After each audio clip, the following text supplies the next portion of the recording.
Assalamualaikum warahmatullahi wabarakatuh.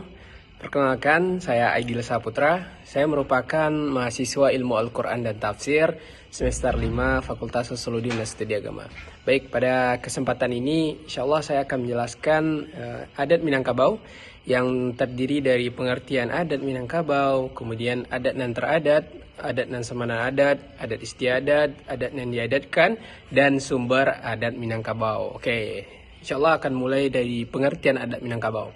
Mungkin adat Minangkabau secara ringkas atau secara detail itu adat yang secara sederhana memakai konsep matrilineal atau bercirikan kekerabatan yang terlebih dahulu itu didirikan oleh dua datuk. Siapa aja datuknya? Yaitu datuk yang pertama yaitu Datuk Parpatiah nan Sabatang, dan yang kedua Datuk Katamangguang. Itulah pengertian secara ringkas dari adat Minangkabau.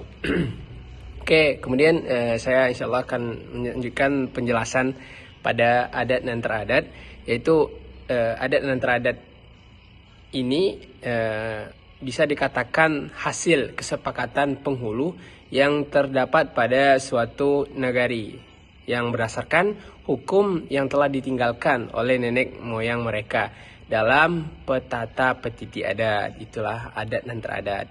Kemudian ada adat nan sabana adat, yaitu dasar atau falsafah yang mendasari kehidupan suku Minang, yaitu turun-temurun tanpa ditentukan oleh waktu, tanpa ditentukan tempat, keadaan. Juga bisa diaplikasikan dalam pepatah adat nan indak lakang dek paneh atau tidak kering karena diterpa panas, dan indak lapuak dek hujan atau tidak lapuak karena tertimpa hujan. Itulah adat nan samana adat.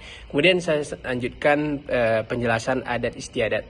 Adat istiadat yaitu tradisi yang telah turun-temurun oleh nenek moyang melalui negeri musyawarah mufakat yang berhubungan dengan kesenian, olahraga, pakaian laki-laki, pakaian perempuan, dan sebagainya. Itulah adat istiadat. Kemudian yang keempat itu adat nan diadatkan atau adat yang diwariskan kepada masyarakat Minangkabau, khususnya pada adat matrilineal atau kekerabatan garis ibu. Itulah pengertian dari adat yang diadatkan.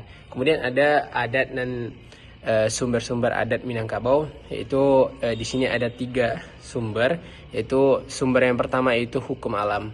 Bagaimana alam ini adalah salah satu model untuk menyusun sebuah adat. Jadi adat di Minangkabau itu bersumberkan pada alam. Alam bisa dijadikan pedoman atau menjadikan referensi dalam untuk menyusun sebuah adat yang ada di Minangkabau. Kemudian sumber adat Minangkabau yang kedua yaitu undang-undang adat, juga salah satu ketentuan yang mengatur perilaku dan hubungan masyarakat Minangkabau, yang ini harus disepakati dan disetujui dalam Sumpah Satya Marapalam. Itulah sumber yang kedua yang dipegang teguh oleh adat Minangkabau. Kemudian yang terakhir yaitu adat nan bersandi syarat atau syarat bersandi kitabullah. Dan syarat nan bersandi kitabullah ini yaitu adat memakai dan agama mengkato. Itulah sebagaimana syarat dan bersandi kitabullah itu. Mungkin itulah penjelasan secara singkat adat Minangkabau, mulai dari pengertian adat yang secara ringkasnya yaitu adat yang bercirikan kekerabatan atau sistem matrilineal yang terlebih dahulu didirikan oleh dua datuk tadi. Juga ada adat teradat yang udah dijelaskan sebelumnya, yaitu adat yang hasil kesepakatan penghulu yang terdapat pada suatu negari berdasarkan hukum yang telah ditinggalkan oleh nenek moyang.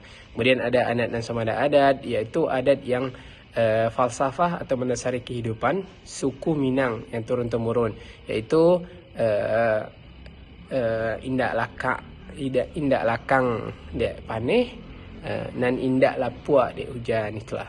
Kemudian ada istiadat, adat yang telah turun-temurun dari nenek moyang, baik itu olahraga, pakaian, kesenian, dan lain sebagainya. Kemudian yang terakhir adat yang diadatkan, yaitu adat yang diwariskan kepada masyarakat Minangkabau, khususnya pada garis keturunan ibu atau sistem kekerabatan matrilineal. Oke. Yang terakhir yaitu sumber adat Minangkabau, ada hukum alam, undang-undang adat, juga salah satu ketentuan yang mengatur adat di Minangkabau. Dan yang terakhir yaitu syarat nan basandi kitabullah. Itulah penjelasan secara singkat tentang adat Minangkabau. Saya Adil Saputra, saya ucapkan terima kasih. Wassalamualaikum warahmatullahi wabarakatuh.